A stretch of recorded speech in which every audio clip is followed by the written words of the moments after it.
Good evening. It was a difficult day in the news for Utah and COVID-19. Our first death was reported, and doctors tell us that it was a patient who was 60 years of age or older and who suffered from underlying health conditions. We also learned that Congressman McAdams was admitted to the hospital. I'm told that it will be a brief stay and that he's fine and will be back home shortly. I certainly hope so, and wish him and his family the best. We also learned that Senator Lee and Senator Romney are self-quarantining after one of their colleagues was tested positive, who they had both spent some time with. So this is just a great reminder to all of us of these guidelines that are out there for us of social distancing and being super careful. Let me even suggest family gatherings as a place where we need to be careful. We know that a lot of youth could have COVID-19 and show no symptoms.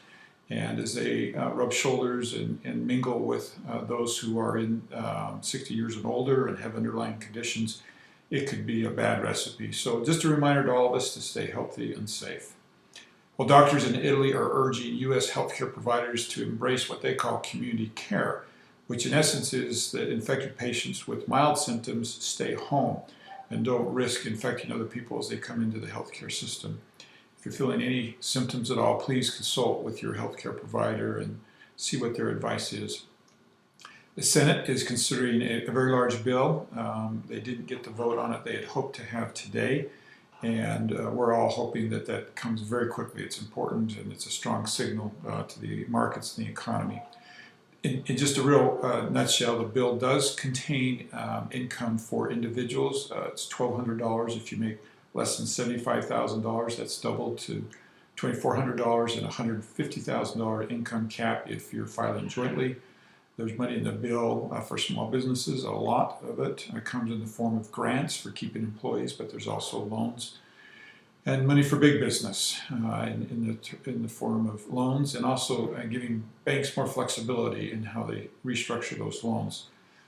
There's money for troubled industries. We've heard about the airlines industry. There's about $75 billion in that for the airlines. But in all told, $425 billion of that bill is for troubled industries.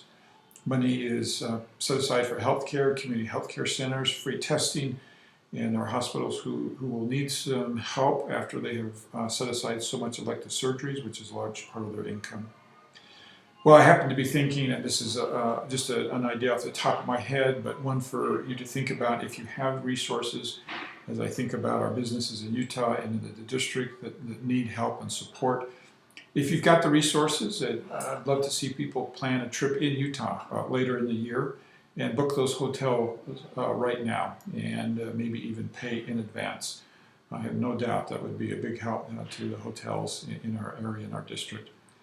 Thanks to all of you who are doing so much to help each other. This is a great state to be from, and we will weather this storm. And I'll be back with you tomorrow with another video. Thank you.